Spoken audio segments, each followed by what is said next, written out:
Luther here with Luther's Fix It. So my project that I'm about to tackle is going to be this carpet here.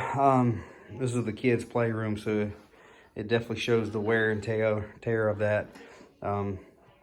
We got hardwood floors throughout the rest of the house. So this is the hardwood floor that we have. I'm gonna go with the laminate flooring in here since it's the kids' play area. This is what I went with, the Lowe's Smartcore Naturals.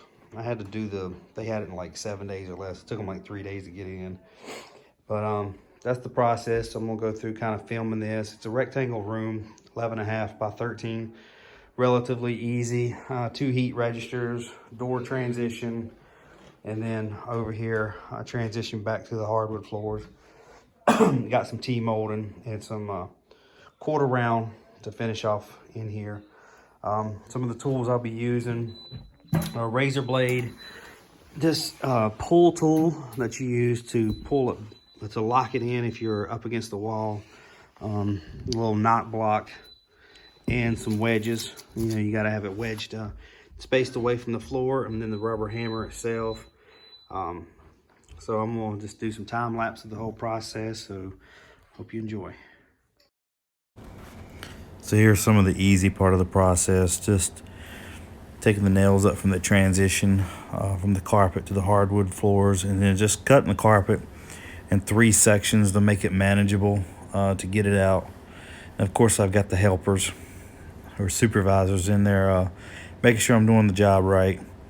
But again, just making it manageable. And the carpet is kind of nasty, so just be careful getting it up. And then of course the same thing with the padding, and trying to pull up as many of the staples with it as I can. As I was pulling up the carpet, make it a little bit easier so I don't have so many nails to get up. But everything went relatively smoothly, and the carpet had some of those spots all over the floor. I don't know what that was about. It's like it had disintegrated some and just kind of left those spots on the floor. But everything cleaned up really well. I was able to make everything happen relatively easy. I did have some gobs of some drywall mud that I had to scrape up too, because any imperfections are going to come through to the floor. Good morning, back at it again this morning. I took a break last night. My phone kept staying ahead, full storage of course, but so I got my panels laid out. I laid out like 4 boxes. You're supposed to like put them all in piles. Make sure you can mix and match good. You don't end up with a bunch of consistent colors and stuff. So I got the floor prepped. Got a couple things laid out last night, just trying to get my ideas together. The kit I showed you earlier is just an Amazon special kit. It's got these spacers to space it out from the wall. Not the greatest thing in the world, because when you put the panel up to it, it wants to fall over. So I think I'm gonna get my spacing and just pop me a screw in there as I get started this morning. But so that's kind of where I'm at. I did want to show you the staples. I did find that pulling the padding up, if I was careful, I could pull the padding up and it pulled the staples up with it. But the ones that didn't, I had this paint can opener and it worked really good getting underneath there, and then some needle nose pliers. But so that's kind of where I'm at this morning. I'll start out over here in this corner. I'm gonna have to get around that vent first thing, but I got my oscillating saw that I'm gonna use. Again, I'm just gonna set this up and do some time lapse so y'all can see the progress and see how things go. All right, here's where I've started process of laying things out. Again, I got that vent to get around first thing. Using those wedges, they kept kicking underneath the baseboard, so I put a couple screws in the floor just to hold that spacing as I started to move through this starter strip, just because I knew I'd be beating and banging on it pretty good. I didn't want it moving around a whole lot, to be fairly consistent, keeping my distance spaced out like I did. And then again here I'm using the the oscillating saw to notch out for that vent. Any other cut, just a straight edge cut, I just used my speed square and a razor and just score it and then just break it over my leg, so it was relatively easy to cut straight ends with it. And again, this is I got my supervisors coming in to check on me periodically, make sure I'm doing a good job.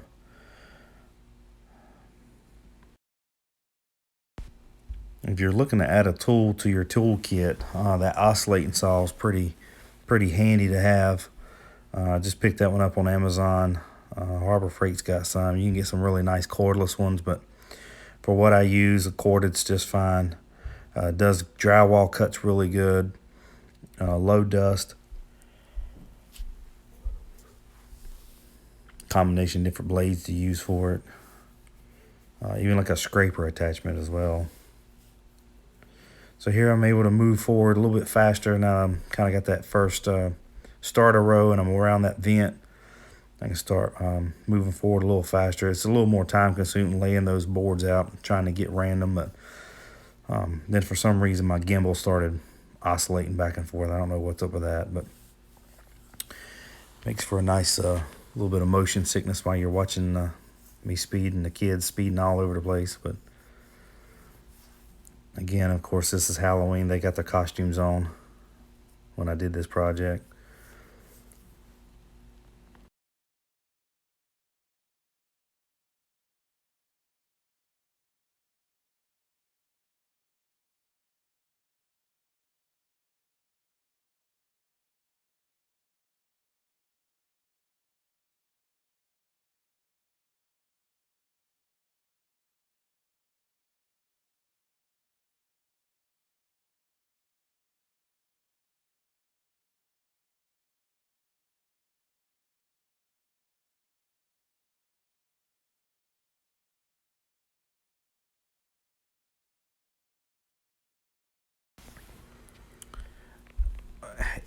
Anytime I do a project and it's got these random boards or random things you're supposed to be intermingling, I'll start looking at it long enough and start, yeah, they look different, but my wife stepped in and helped me keep the random process going, so that worked out pretty good because she could keep just handing them to me or laying them out just ahead of me so I could go back and just tap them in place. So that really sped the process up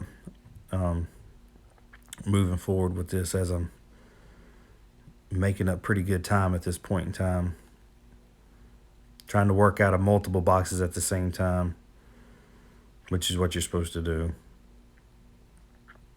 If you ever go into a place and see a bunch of the same boards in the same area, you're like, you didn't do it right.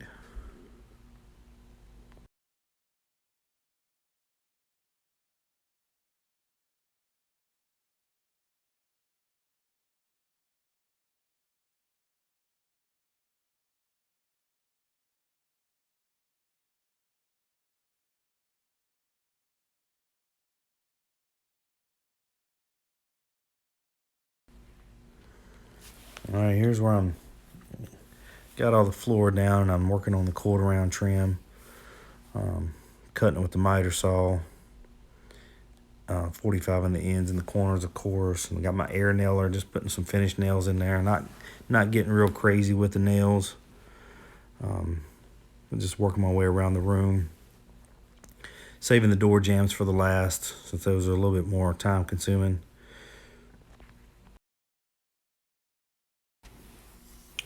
So I apologize, I didn't get video of actually working on the door jambs itself, but I just cut a couple little small pieces to fit in there to fill that joint, and a little piece of quarter round, and then the T-molding for the other door. I apologize for that, but I think it turned out well. Again, got my helpers watching me.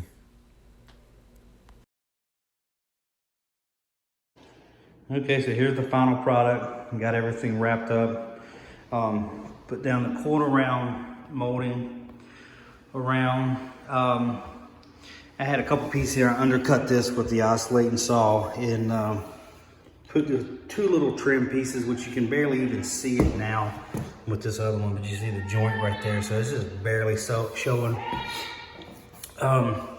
Finish that off. pretty standard quarter round. I did notice when I was working on this project that I had some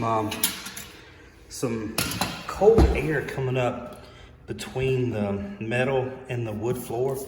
So I put some duct tape around there just to try to seal it up. And I think I'm gonna come back and maybe put the aluminum flashing tape they use for heat duct. Just wrap it around the edge just ever so slightly, seal that up. Probably wouldn't hurt to do that to throughout all the registers in the house. But again, like I said, just wanted to finish this up, quick little video showing the final product. Went in relatively smooth. Probably the most aggravating thing is trying to get the pattern together. Let me see if I can, try to randomize everything as much as I can. The other thing I didn't like was the transition piece here. You see the two different types of floor I got. And the camera here, it shows it being more yellow than what it actually is. It's about as close match as I could find at Lowe's to fit it in there. Now this door jamb, this was undercut already because it had carpet, so not a whole lot I could do about that. The other thing I don't like about the quarter round and this, if you can see it, it's not true wood. It's like a pressed particle board type stuff with like a sticker almost. So it is what it is. But I hope this video helps. Again, this is a Smartcore product. Went in pretty easy. As you see in the video earlier, just score it with a knife and cut it or break it over my leg. Just fits together, tongue and groove type. The Smartcore product at Lowe's. So thanks for watching.